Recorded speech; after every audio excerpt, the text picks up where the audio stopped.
Hello again. Now we are going to talk about analytics tools. Do we need them? How important they are, how we can use them, and so on. Let's get started. But before we do that, I always like to do actionable examples. Let's check this website. This is a kids theater here in Cologne.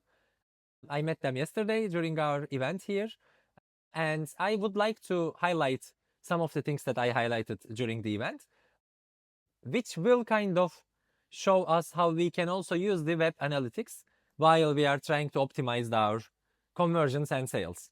Of course, for this business, it's a theater. We obviously want to sell more tickets, or maybe we want to be sold out more, or maybe we want to sell for higher price, or maybe we want more people to come no matter what the price is. So we could have different goals.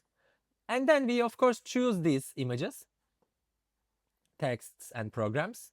We choose the order of them, right? We decide to put this one to the fourth position and first position and last position. Maybe these things happen just randomly. So we just add the event, the website shows it in the beginning, so it doesn't have to be intentionally. But we have some of them in the first and then some of them in the second page, right? That's a choice. What if we knew last month's statistics of how many of the carousel we call slider or carousel, let's say slider for now, which slider items was clicked the most and what was their position? If we had this data from last month, then maybe it might have influenced this month's data. I'm not saying make all data-driven decisions. It's up to you. You might have some different reasons to put something to the first place. I respect that. I'm talking about purely digital analytics standpoint.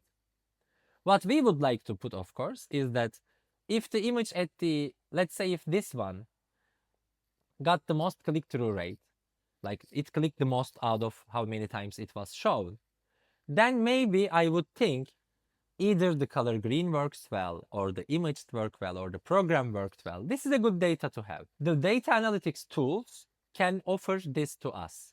It can report us these type of things. We have a special section on the site, and then we want to count the engagement on that. But standard implementations where your developer just adds the code doesn't do these kind of things out of the box. These kind of things are usually customizations. That's why I'm trying to give edge example. But you could easily check, even if you didn't have any customizations, you could easily check which pages are being visited the most, like this page.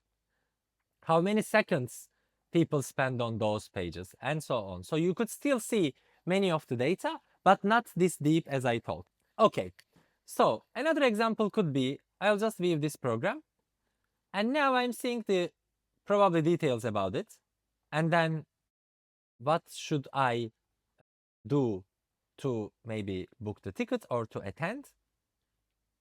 But as you can see, there is too much text and it's really hard to read. So maybe I couldn't find what I'm looking for, and then I just left this page. But whereas the other page, similar program page, but the other one, maybe has much less people leaving. Maybe people stay more there. So this type of reports really helps us understand how the program's page can be better, or maybe sometimes we do improvements. We just make a better page, we put an image, we make bullet points, we make it more easier to read, so to say. And then we can compare the data from the tracking tools if this page's engagement got any better. That's usually what we use the tracking tools for. The key metrics that we usually focus on is obviously time on page, like how much time people spent on the page.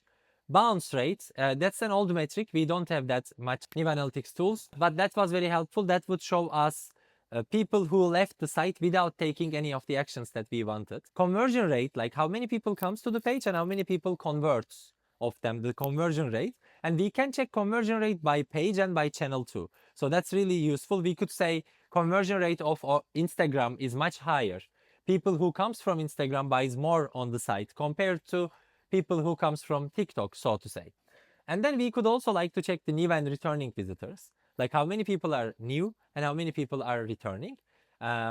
We would also like to check these metrics at the page level, like I'm showing in the example now. For example, as you can see, we see this page number of conversion, the page URL, number of users, number of sessions. This is a screenshot from Google Analytics, Google Analytics 4. And tracking tools like Google Analytics, Plausible Analytics, there are 7, 8 different alternatives. Obviously, Google Analytics is the most popular one. Tracking tools gives you these reports out of the box. What you need to be careful is, of course, the GDPR consent. You need to use a GDPR consent management tool, so that when users doesn't give their consent, the data of the user is not sent to the tracking tool. So that is something to be really careful about. As long as you use the consent management tool and a web analytics tool, Google Analytics is, for example, free. That's the one I would recommend. You will be able to access these type of reports for your own business. You will know the visitors going up and down, sales maybe, which channels bring the most sales, which small actions on the sites. Let's say you have videos, tons of videos. You want to know which video is watched more. You can as well do this with using Google Analytics 4 and that type of products. Once again, this is the next step, in my opinion.